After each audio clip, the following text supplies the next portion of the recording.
Ever felt your heart pounding before speaking to a group, even if it's just 5 people? You're definitely not alone. Today, we're diving into the world of public speaking, confidence, and how these skills affect our daily lives and future careers. Honestly, just the thought of standing up in front of a crowd used to make me freeze. But with some practice, I've found ways to manage my nerves, and I think a lot of listeners will relate to that journey. I'm Jack Turner, your examiner for today's IELTS speaking test simulation. And I'm Emma Collins, ready to take on your questions. Here's our promise.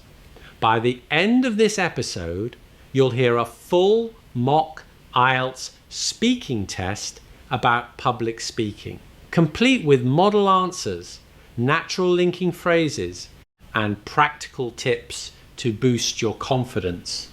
We'll cover everything from giving presentations to preparing for high-pressure moments and how technology is changing the way we all communicate.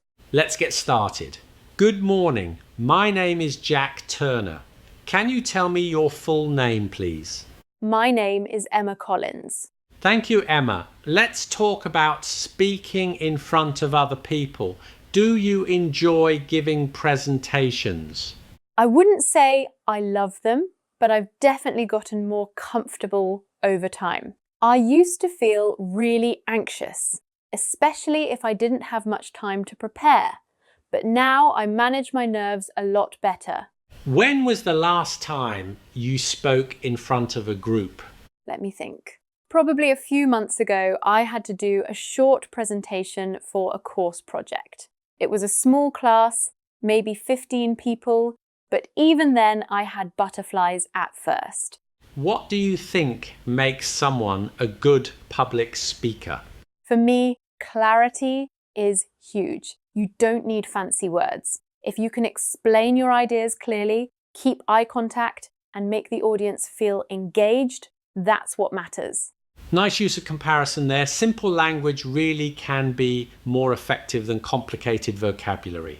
Do you prefer listening to a speech in person or online? In person, for sure. Online talks are convenient, but I get distracted easily. When someone speaks right in front of you, there's a real energy in the room, you just pay more attention. Do you think schools should help students develop public speaking skills? Absolutely. It's such a useful life skill. Even if students never stand on a stage, they'll need to express ideas clearly at work, in interviews, anywhere. Practicing early makes a big difference. Now I'm going to give you a cue card. You have 1 minute to prepare, and then you should speak for up to 2 minutes. Describe a time when you had to speak in front of a group of people. You should say who you were speaking to, what you spoke about, how you prepared for it, and explain how you felt about the experience. All right, Emma, please begin when you're ready.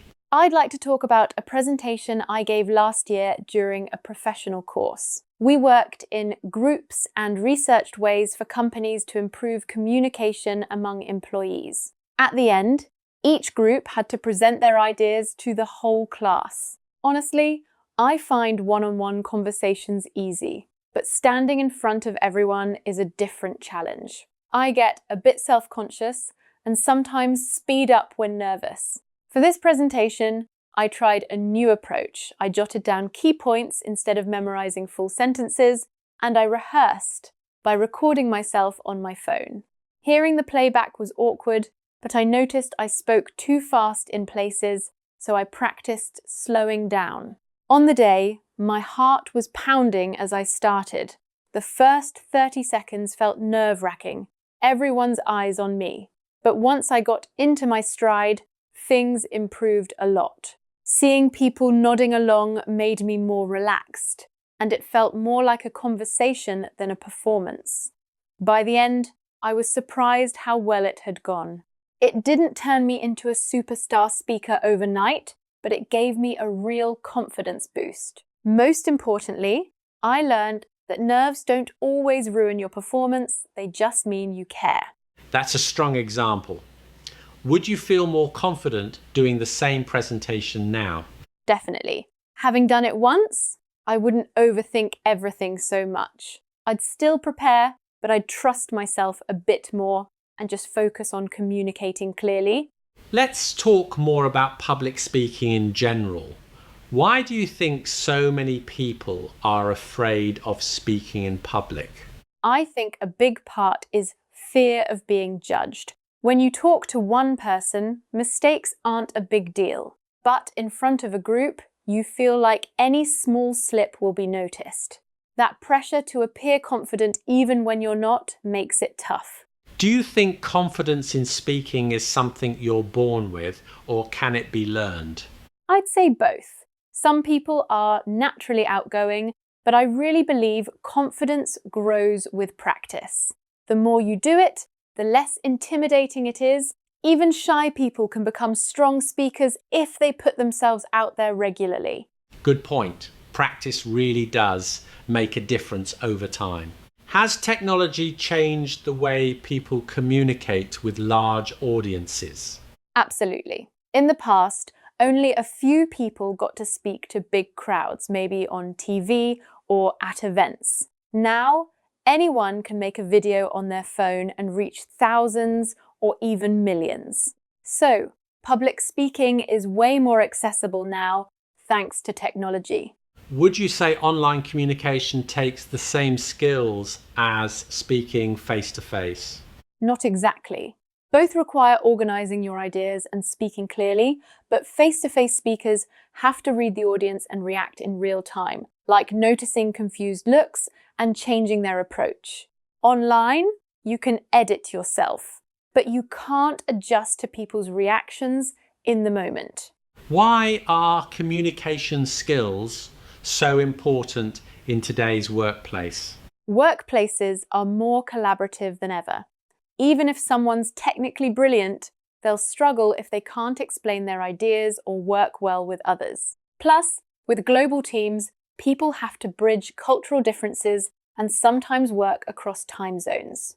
Communication really is the key. That's a thoughtful answer. So many jobs value teamwork now. Do you think artificial intelligence will make public speaking less important in the future? I doubt it.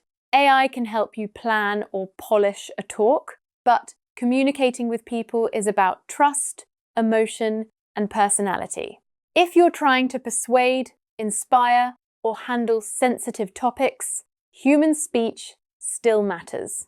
Actually, those skills might become even more valuable. Before we finish, let's review a few useful phrases from today's dialogue. First, keep your nerves under control. Emma, what does that mean? It means staying calm even when you're nervous. For example, I was anxious before the interview, but I managed to keep my nerves under control. Next, try. Get into my stride. If you get into your stride, you become more comfortable after starting something. Like, I was nervous at first, but I got into my stride after a few minutes. How about a confidence boost? A confidence boost is something that makes you feel more confident. Getting good feedback after a talk gave me a real confidence boost.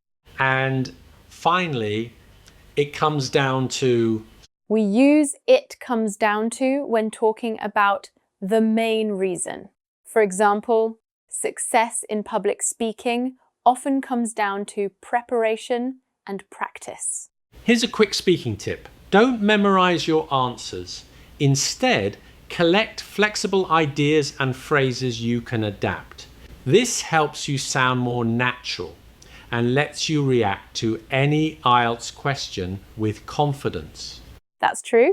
You can always use linking phrases like, "For me, the main reason is," or "I've never really thought about that, but," if you need a little time to think. So, 3 key takeaways for today. First, practice and real experience are the best ways to build confidence. Second, Clear communication always beats complicated vocabulary. Third, public speaking is still crucial, even as technology changes the way we interact. And for your next step, try explaining an idea out loud, even to yourself. Focus on linking your points. And don't worry about being perfect. Just aim to communicate clearly. Thanks for joining us. Keep practicing, stay confident, and remember, every speaker was nervous at first. You can do it.